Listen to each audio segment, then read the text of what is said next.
Taewoo Park walked into his small apartment after a long day coding at Pacific Northwest Software. Rain tapped against the windows as he dropped his keys on the counter. A strange package sat by his door, wrapped in shiny metal paper that seemed to change colors in the light. "That's weird," he said to himself. "I didn't order anything." The package had no return address, just his name written in elegant script. He carefully unwrapped it, revealing a medallion about the size of his palm. The metal felt warm, with swirling patterns that seemed to move when he wasn't looking directly at them. When his fingers touched the surface, the medallion glowed blue. Taewoo almost dropped it in surprise. The light pulsed in rhythm with his heartbeat. What the? The air in his living room crackled with energy. A circle of light appeared, growing wider until it formed a doorway of shimmering blue. Through this strange portal stepped two women unlike any Taewoo had ever seen. The first had flowing silver-blue hair that moved as if underwater, with skin like pearls catching moonlight. She stood tall and proud, wearing a form-fitting uniform with symbols that glowed along the shoulders. The second woman had deep purple-black hair and bronze skin that seemed to radiate warmth. Her eyes were amber with vertical pupils, and she moved with the grace of a dancer. Taewoo backed against the wall. "Who are you? How did you get in here?" The silver-haired woman bowed slightly. "At last we have found you. I am Ha-Yun, Royal, Guard of the Seventh House. And I am Jimin, Diplomatic Envoy to the Outer Realms," said the other. "We represent the Galactic Concordat." Taewoo looked between them and the still shimmering portal. "Is this some kind of joke? A prank show?" Jimin stepped forward, activating a device on her wrist. A holographic display appeared, showing what looked like a DNA strand with certain sections highlighted. "This is no joke. The Imperial signet you hold has confirmed your identity." She gestured to the medallion. "It responds only to those of royal blood." Ha-Yun nodded. "You carry the genetic marker of the Cronian royal family. Dormant, but unmistakable." Taewoo stared at the medallion in his hand. "What are you saying exactly?" "You are the last living heir to the throne of the Cronian Empire," Ha-Yun said simply. "The largest civilization in the galaxy, spanning over 6,000 worlds." Taewoo laughed nervously. "Right. And I suppose you're both aliens?" "We are Cronian, yes," Jimin replied, not understanding his disbelief. "Your ancestors were too, before they seeded this world and integrated with the native population. Humans and Cronians share 98.7% of their genetic structure," Ha-Yun added. "That is not coincidence." Before Taewoo could respond, a red light flashed on Jimin's wrist device. Her expression changed to alarm.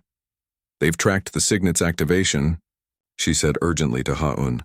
"Multiple ships entering Earth's atmosphere." "Who?" Taewoo asked, his heart racing. "What ships?" "The Regency forces," Ha-Yun explained, drawing a sleek weapon from her belt. "For centuries, the Empire has been ruled by those who overthrew your family. They will not allow a true heir to live." As if confirming her words, Taewoo's windows exploded inward. Glass shattered across his living room floor as dark shapes rappelled down from above. "Get down!" Jimin shouted, pushing Taewoo behind his sofa as energy blasts scorched the wall where he'd been standing. Ha-Yun fired her weapon, which released not bullets but pulses of blue energy. One of the attackers fell, his body twitching. "We need to reach our ship," she called over the chaos. "It's hidden in the mountains outside the city." Taewoo peeked over the sofa and saw three figures in black armor moving through his apartment. Without thinking, he grabbed a mirror from his wall and angled it to see their positions without exposing himself. "There are three," he whispered. "One by the kitchen, two coming down the hallway." Jimin looked surprised at his quick thinking.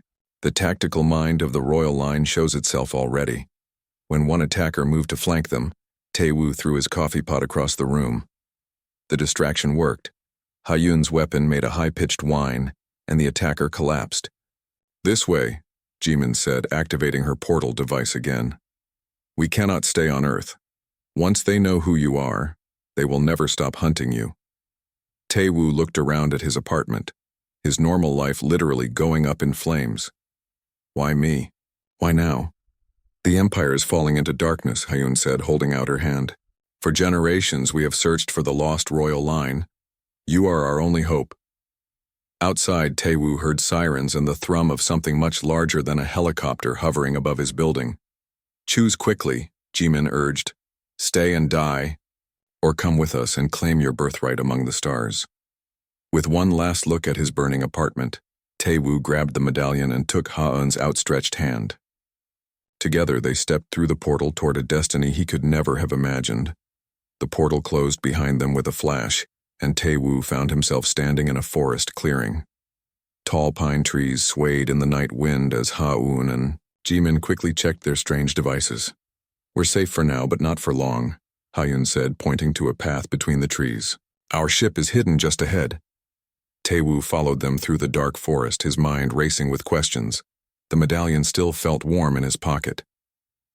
I don't understand any of this, he said as they climbed over fallen logs. How can I be related to aliens? I'm just a normal guy from Seattle. Jimin looked back at him, her amber eyes glowing slightly in the darkness. Your people were not born on Earth. Humans are descended from Cronians who came here thousands of years ago. Your ancestor, Empress Sunhee, hid her children on this world to protect them during the Great Rebellion, Ha-eun added. The royal bloodline was thought to be lost forever. A twig snapped somewhere in the forest. All three froze. We're being tracked, Ha-eun whispered, drawing her weapon. Move faster, but quietly. They ran through the trees until they reached a small clearing. Taewoo saw nothing there but empty space and mountains in the distance. Jimin pressed something on her wrist device, and suddenly the air shimmered. A sleek silver ship appeared where nothing had been before, its surface reflecting the moonlight. Cloaking. Technology, she explained, seeing Taewoo's amazed expression. Hurry now. A ramp extended from the ship's side. As they ran toward it, beams of red energy cut through the trees behind them. They found us, Ha-eun shouted, turning to fire back at their pursuers. Taewoo saw dark figures moving through the forest. Without thinking, he grabbed a rock and threw it hard into the trees away from their position. The sound drew fire in that direction, giving them precious seconds. Smart, Jimin said as they raced up the ramp. You think like your ancestors. Inside, the ship was unlike anything Taewoo had imagined. The walls glowed with soft light, and screens showed images of the forest outside. There were no buttons or controls that he could recognize, just smooth panels with swirling symbols. Ha-eun ran to what looked like the pilot's seat. Her hands moved over the panels, which responded to her touch with pulses of light. Prepare for launch, she called out. Enemy ships are entering the atmosphere. The ramp closed and Taewoo felt a slight vibration as the ship lifted from the ground. Through the viewing screens, he watched the trees grow smaller below them. They're following, Jimin said, pointing to red dots on one of the screens. 3 hunter ships. Ha-eun's face looked grim. Hold on tight. This will not be a smooth exit. The ship shot upward with incredible speed. Taewoo was pushed back into a seat that seemed to form around him. The blue sky darkened to black within seconds, and then they were in space, Earth becoming a blue marble below. Those ships, Taewoo said, pointing at the red dots still following them. They're from the people who want me dead? Sung-ho's forces, Jimin confirmed. He has ruled as regent for centuries, growing rich from the Empire's resources while the outer worlds suffer. Suddenly, the ship shook violently. Warning lights flashed across the control panels. We've been hit, Ha-eun said calmly, her hands dancing over the controls. Shields at 60%. Another hit rocked the ship. Taewoo held tight to his seat as sparks flew from one of the panels. Can we fight back? He asked. Jimin shook her head. This is a diplomatic vessel. We have defensive capabilities only. Taewoo looked at the screens showing the enemy ships gaining on them. Something stirred in his mind, a thought that didn't feel entirely his own. The asteroid field, he said suddenly, pointing to a cluster of rocks floating ahead. Can we go through it? Ha-eun looked surprised. That would be extremely dangerous. They wouldn't expect it, Taewoo insisted. Standard Imperial tactics. Would avoid such risk, right? Jimin and Ha-un exchanged glances. How did you know about standard Imperial tactics? Jimin asked. Tae-woo touched the medallion in his pocket. I don't know. The thought just came to me. The royal telepathic gift is awakening, Ha-un said with a small smile. You carry more of your ancestors than just their blood. She turned the ship toward the asteroid field. The enemy vessels hesitated, then followed. Their ships are larger and less maneuverable, Ha-un explained as they entered the field.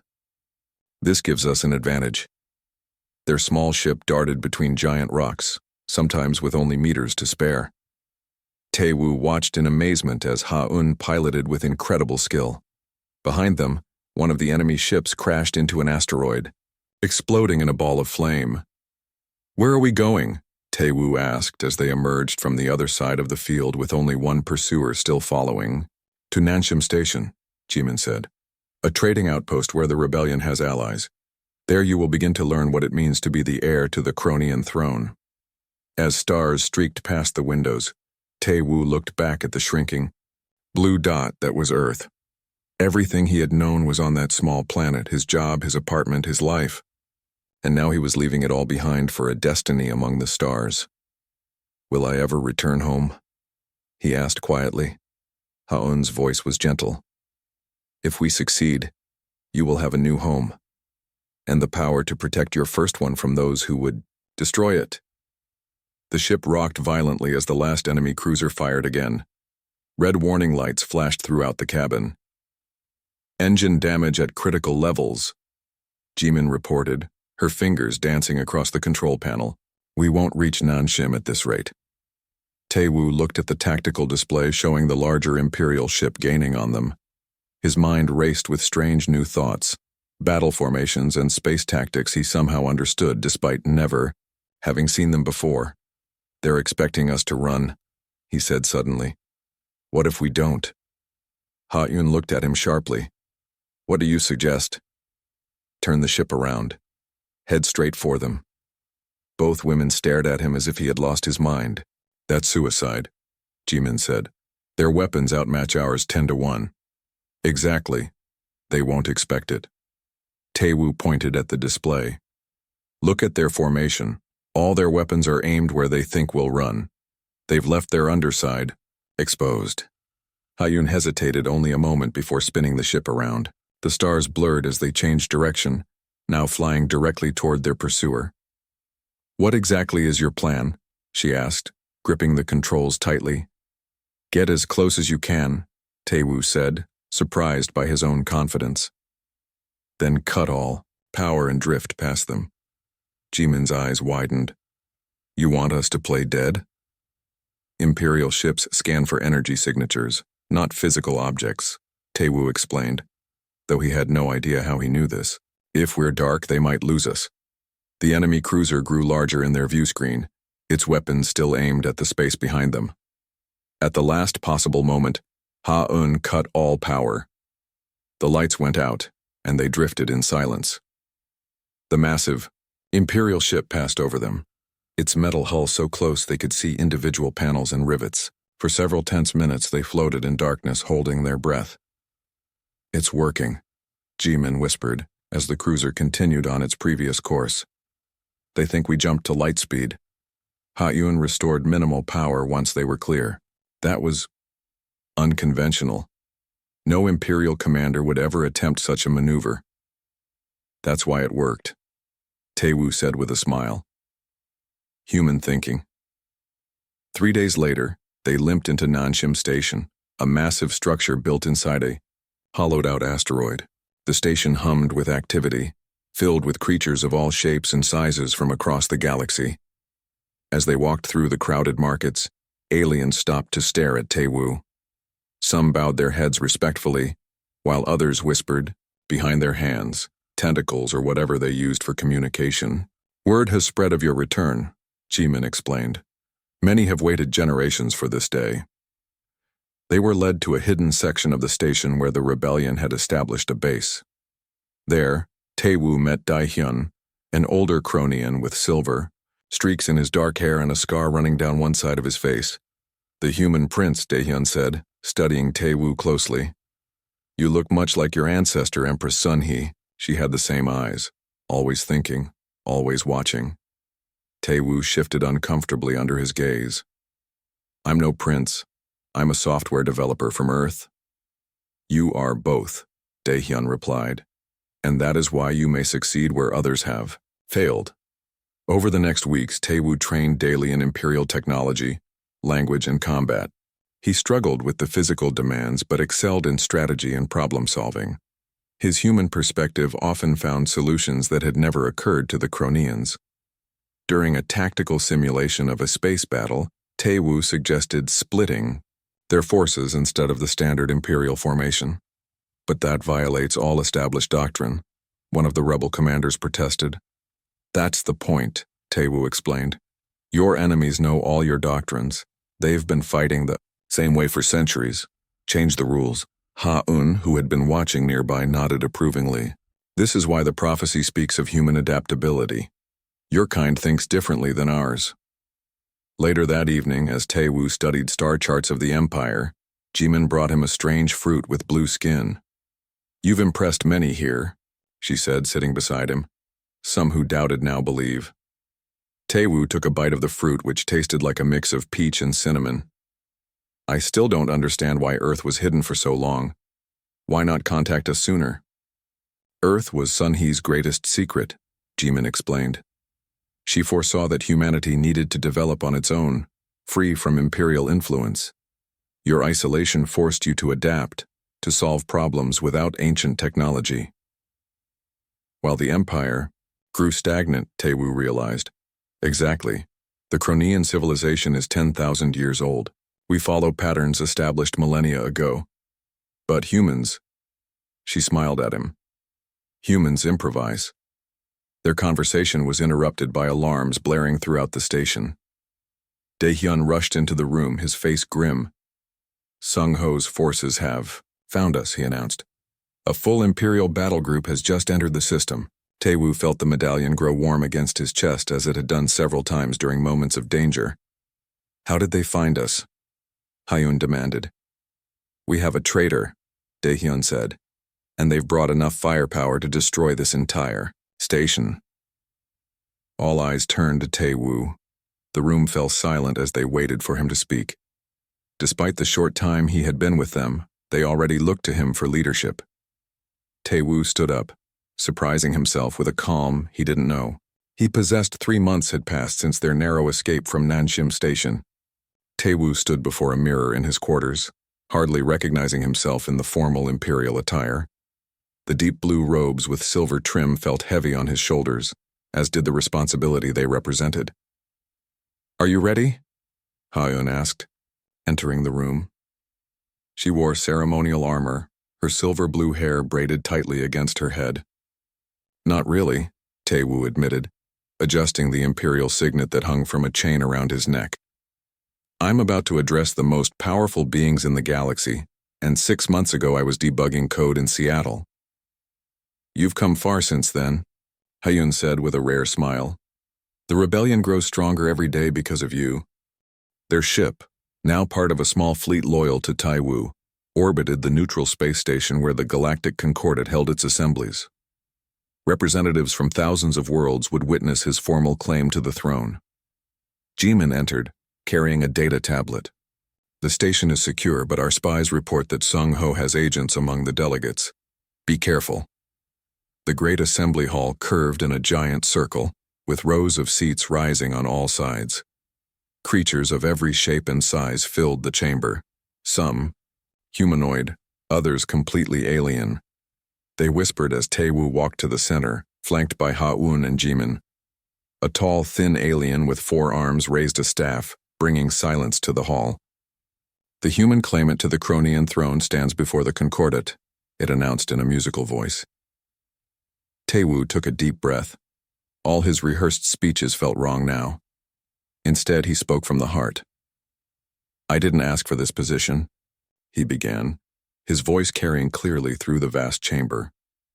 3 months ago, I didn't know the Cronian Empire existed, but I've seen worlds suffering under corrupt rule. I've seen people hoping for change. the delegates murmured. They were used to hours of formal speeches filled with ancient quotations and elaborate promises. I offer no grand declarations, Tae-woo continued. Only this. If my human perspective can help this empire, I accept the responsibility. I will listen more than I speak. I will question traditions that no longer serve their purpose. And I will never forget that power belongs to the people, not to the throne. A delegate from the outer worlds stood up. Pretty words. But you are an outsider. What do you know of imperial politics? Very little, Tae-woo admitted honestly. And that may be my greatest strength. I see with fresh eyes what others have accepted for centuries. His candor shocked many, but others nodded in approval. Imperial politics had always been a game of elaborate lies and hidden meanings. As the questioning continued, Tae-woo noticed a delegate slipping through the crowd toward him. The movement seemed too purposeful, too direct. "Look out," he shouted, diving sideways as the figure drew a weapon. Imperial protocol dictated that dignitaries should freeze or take cover during an attack. Instead, Tae-woo rolled to his feet and charged directly at the assassin. This unexpected reaction gave him the advantage. The attacker had been trained to hit a stationary or retreating target. Ha-eun's weapon fired, hitting the assassin in the shoulder. Security forces swarmed in, but not before two more hidden agents revealed themselves. Tae-woo grabbed a ceremonial staff from a nearby stand and swung it hard, knocking one attacker off balance. The delegates watched in astonishment as the human fought alongside his guards instead of hiding behind them. When the attack was over, Tae-woo stood bleeding from a cut on his cheek but otherwise unharmed. The failed assassination attempt had accomplished what his speech alone could not. It showed his courage and quick thinking. "Sung-ho grows desperate," an elder delegate announced. "He fears the true heir's return." In the days that followed, more worlds pledged their support to Tae-woo. With their help, he established a base on Arion, an ancient world close to the imperial capital. The palace on Arion had stood empty for centuries. Tae-woo walked its halls with Jimin, studying the portraits of long-dead emperors and empresses. "Many of them look surprisingly human," he observed. "The connection between our peoples runs deeper than most know," Jimin replied. "This was once the summer palace of Empress Sun-hee. She loved this world for its oceans." Tae-woo called his first council meeting in the palace's grand hall. Delegates from supporting worlds gathered around a large circular table. "The Empire has run on the same systems for 10,000 years, he told them. "Let's try something different." He proposed radical changes, transparent government records, representation for all worlds, and resources directed to those most in need. Some old imperial families objected, but others saw wisdom in his plans. That evening, Tae-woo ventured alone into the palace archives. Dust covered ancient artifacts and books. In a small room at the back, he found something unexpected: a collection of earth objects. Stone tools, pottery, and even early written tablets were preserved in crystal cases. As he examined them, Ha-eun entered the room. "Finding more connections to your home?" "These are from Earth," Tae-woo said, pointing to the artifacts. "Some of these must be thousands of years old. The imperial family always maintained connections to Earth," she explained. Watching from afar, preserving your world's history. Their conversation was interrupted when Jimin rushed into the room. "Sung-ho has launched an attack on the capital with everything he has left. Our forces are engaging now." Tae-woo touched the imperial signet at his chest. "Then it's time to end this one way or another." Stars blazed across the view screens as Tae-woo stood on the command deck of the flagship. Ahead, Sung-ho's armada blocked their path to the imperial capital. 100 warships arranged in perfect formation. "They've taken up the shield wall pattern," Ha-eun explained, studying the tactical display. "It's the standard defense when outnumbered. They expect us to attack from long range." Tae-woo nodded, a plan already forming in his mind. "Then let's do something they don't expect. Can we move in close, really close?" Jimin looked concerned. "Their weapons would tear us apart before we reach them." "Not if we approach from below their line," Tae-woo said, pointing to the display. "See how their ships are arranged? They're prepared for an attack from the front or sides, but not from beneath." Ha-Yun studied the formation with new eyes. It might work. Their ships aren't designed to fire effectively in that direction. And tell our smaller ships to target their communication arrays first, Tae-woo added. If they can't coordinate, their perfect formation becomes a weakness. The rebel fleet moved slowly at first, then accelerated rapidly. Their ships dived beneath the Imperial formation and rose up into its heart before Sung-Ho's forces could react. In the chaos that followed, Imperial ships fired on each other as often as they hit their targets. Their rigid training worked against them. They had no protocols for such an unconventional attack. It's working, Jimin said with amazement. As enemy ships fell into disarray, Tae-woo felt the Imperial signet growing warm against his chest. Throughout the journey it had occasionally pulsed with energy, but now it burned like a small sun. We need to reach the Imperial Palace, he said, somehow certain of what needed to be done. I can feel it calling to me. Their ship broke through the failing enemy formation and raced toward the gleaming capital planet. Despite heavy fire, they managed to land in the ancient plaza before the Imperial Palace, a massive structure of crystal and metal that towered over the city. As Tae-woo stepped onto the stones of the plaza, he felt a strange connection to this place he had never seen before. Memories that weren't his flashed through his mind.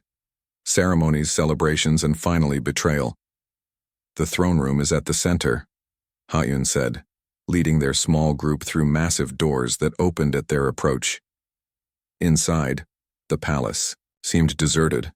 Their footsteps echoed through grand halls decorated with artwork from 1,000 worlds. But as they approached the central chamber, they heard voices.